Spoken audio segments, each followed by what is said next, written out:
Welcome back everyone to more NASCAR Heat 2 coverage here at Knee Pit Gaming. Today's video is all about the trucks and Canadian Tire Motorsports Park.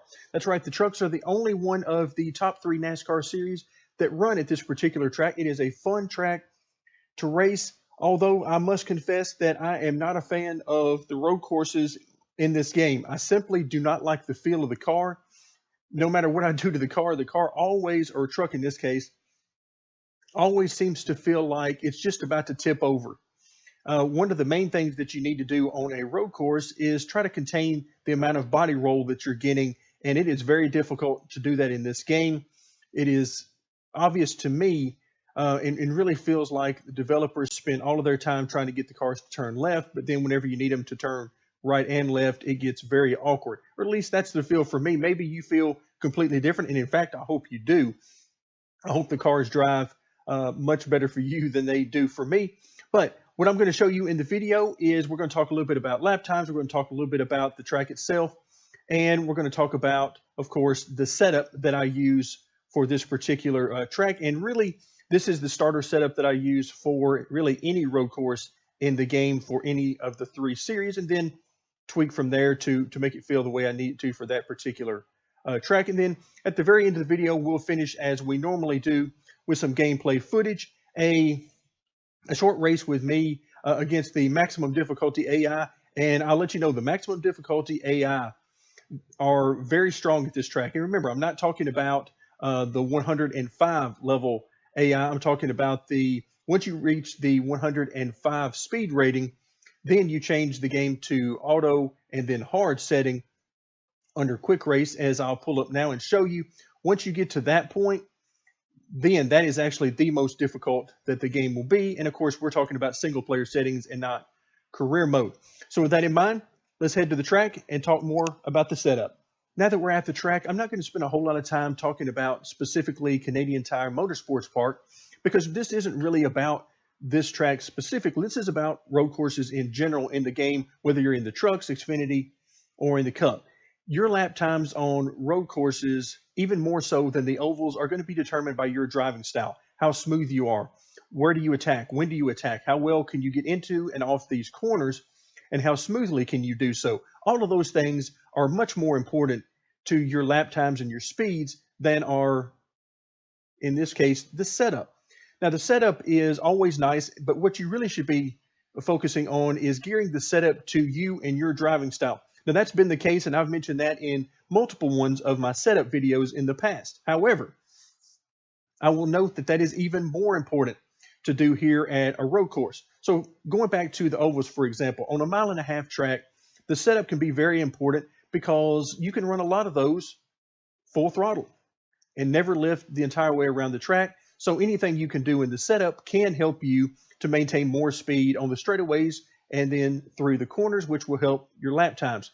Here, it's going to be all about how you get on the throttle, off the throttle, on the brakes, off the brakes, turning in, exiting the corner, all of those types of things. So that's what you really need to focus on. What I'm giving you and what you're seeing on the screen and what we're going to talk about for the remainder of this portion of the video is really focused on giving you some idea of why these settings are where they are. So once you get a chance to use these settings and drive with them, you'll know that, okay, he told me that this does this, and I don't quite like it as much like that as he does. So now I'm going to back off of that or make some changes there to see if it feels a little bit better for me. That's what you should be thinking, rather than saying, hey, I need to use this setup exactly and it'll work perfectly for me. That is hardly ever the case, and even more so on a road course. So with that in mind and those words of warning out of the way, let's talk about the setup itself. And we'll start with the shocks. And you can see for the most part, it's 10s across the board. However, at the rear of the car, I did want to go and change the bump settings to 5. So I made them a lot softer. And the reason I did that is to make sure that I could get as much grip when I go back to the throttle as I possibly can. This is to help out with corner exit. I don't like it when I get to the throttle and the car or truck gets loose. So this is to help out with that. So if you want a little bit quicker reaction, a little bit looser car off the corner, then increase those rear bump settings, and that should help out with that. Moving on to the weight settings, the left side weight now is at 50% even because we're turning both directions. I really don't want the truck to lean weight-wise in one direction or another, although don't take that completely off the table. If you come to a road course where it is predominantly one type of corner, or if it's the important corners, which are generally the corners that lead to the longest straightaways, are of one type, then consider maybe trying out a little bit of weight toward that side, but don't get too out of control with it because there are other ways to make the car handle. But just keep in mind, you don't always have to use exactly 50% weight. Now on the nose weight, 51% is what I used, and that is simply to try to calm the truck down. As I mentioned, I don't particularly like the way the cars and trucks in this game and last year's game handle on the road courses. They feel like they're way on top of the track, and it feels like the center of gravity is about 6 foot off the track, and they're about to tip over all the time. So I don't like the way they handle, but with that being said, there are some things you can do to try to calm that down, as well as driving style things that you can do as well. I prefer to set this thing up where I can go into maximum attack mode, or at least as maximum as you can be with these cars and trucks. So a little bit of nose weight, feel free to reduce that number. So put that down closer to 50% if you want the truck to respond quicker and rotate even quicker through the corners. Wedge, don't want any wedge here for the same reason why we're using 50% left side weight as opposed to maximum left side weight. We want the wedge to be basically in the center. We don't want any wedge either way because we are turning both directions. Front and rear ride height, did not mess with that. But again, play around with those settings and see if there's something there that you like. Moving on to the spring settings, maximum springs all around. And I did that because I wanted to try to help out with the weight movement as much as I possibly can. The weight transfer from side to side and front to rear, I wanted to minimize as much as I could while keeping the truck somewhat sane to drive. So 1,200 pounds on the front, 600 pounds on the rear, and that's basically all I could do. However, if you feel like the truck is too loose, particularly in the center of the corner, maybe on exit, then try out reducing the rear springs. However, I think I've got a better idea for helping out with looseness, but I did want to throw that in there about the springs. And we'll talk about that other idea here in just a moment. The tire settings, 29.5 pounds on the front, 28.5 in the rear. I like to run a little bit more in the front as opposed to the rear, just so that it will help out on, particularly on corner entry, and then the lower pressure in the rear helps out a little bit, get a little bit more grip on the exit of the corners. But again, feel free to play around with those numbers and get them to your liking. Now we start into miscellaneous settings, and this is really where I would spend most, if not all of my time if I were you guys trying to adjust on this truck. We'll start with the camber. The camber I have at -3.0. You can obviously use much more than that. Go to -5 or even -10 if you want to try that. It will definitely help the truck to rotate. However, what I find is a problem is not getting the thing to rotate. It is simply keeping it stable while it's doing so and keeping it from rocking all over the place with the weight transfer. So I tend to use either -3 degrees of camber or less than that. I've gone down to -2 degrees of camber, and the truck handles just fine. So this, you'll find that this is more of a personal preference as well. Then we come to one of the most important settings in the entire setup, and that is the front sway bar. Right now, what I'm showing you is the maximum, 2.0 inches. That's the highest number you can get there, and theoretically should control the weight transfer the absolute best. However, I will tell you that in the gameplay footage that you're going to watch at the end of this video, I am not using 2.0 inches. I am actually using 1.5. And the reason I'm doing so is because I wanted the truck to turn a little bit more than what it will do at 2.0. At 2.0, it just feels like I'm plowing all the time, but it helps me to keep the truck sort of under control. So if I want to get really, really aggressive with the truck, then I know that I can always increase that to the full maximum amount of sway bar. But for the most part, I like to reduce it down to somewhere around 1.5, and feel free to try lower than that or higher than that and see what works best for you. Not using the rear sway bar, but again, it doesn't mean that you can't, because that can also help to control the weight transfer as well. Now we come to one of the other pieces of the setup that can really help you get through the track. Now I'm using what I would consider to be a fairly high track bar setting at 10 inches across. Now, because we're on a road course turned left and right, I want to keep the track bar even on the left and right side. I don't want any split between the two, but that doesn't mean, of course, that you can't try it out, particularly if you're on a track that is predominantly one type of corner. And what I've used the track bar for in this case is to help determine the amount of rotation I want from the truck. If I get the track bar too high, the truck will simply be too loose, particularly on exit and really even on entry as well. So that's how I try to adjust the track bar. If I'm way too loose on entry, if the back end is just looping around on me too easily, then I lower the track bar. If I need the truck to rotate more, then I increase the track bar. So what I've given you is a setting that's pretty good. This is actually the setting I'm using in the gameplay video that you're going to see, and works pretty well. So now we'll move on to the brake bias. The brake bias is going to be something that is largely determined, just as on ovals, by how hard and how you treat the brakes. If you get hard on the brakes and try to turn at the same time, then you're probably going to need a little bit higher setting on this, simply because you're going to want that to keep the car or truck from getting too terribly loose. If you're much smoother and you ease on and off the brakes, then you can get by with a smaller number here, which will actually help the truck turn under braking. So in general, you want to try to get as much braking to the rear on a road course as you can, just because it helps with the rotation. But you get too much there and you'll end up spinning out under heavy braking. So you have to keep that in mind. Grill tape, I didn't mess with. That is just simply the default setting. Wheel lock is at 10 degrees, which is my normal setting that I prefer. But as I've mentioned in hopefully just about every video, feel free to try this out. Try lowering it, try increasing this number, and see what works best for you.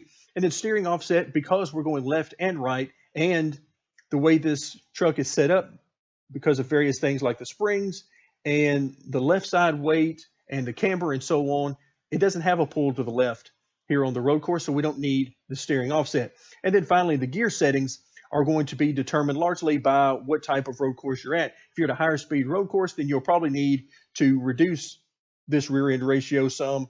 And if you're at a smaller, more technical, lower speed course, you might get by with raising this some. Now, I'm not completely using all of the RPMs at this particular track with a 3.70 gear, but it's pretty close. We're getting probably 87, 8,800 RPMs at the end of the back straightaway here. So there's a little bit of room maybe to increase that, but not a whole lot here. In fact, if anything, you might try reducing this number to a little bit. Might help you get off the corners with a little bit more stability and not have to worry about getting loose quite as much. So that's going to do it for our setup discussion. Hopefully this will help you out, at least give you somewhere to start on the road courses. And thank you very much for joining me. And stay tuned for more NASCAR Heat 2 coverage here at Knee Pit Gaming.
clear.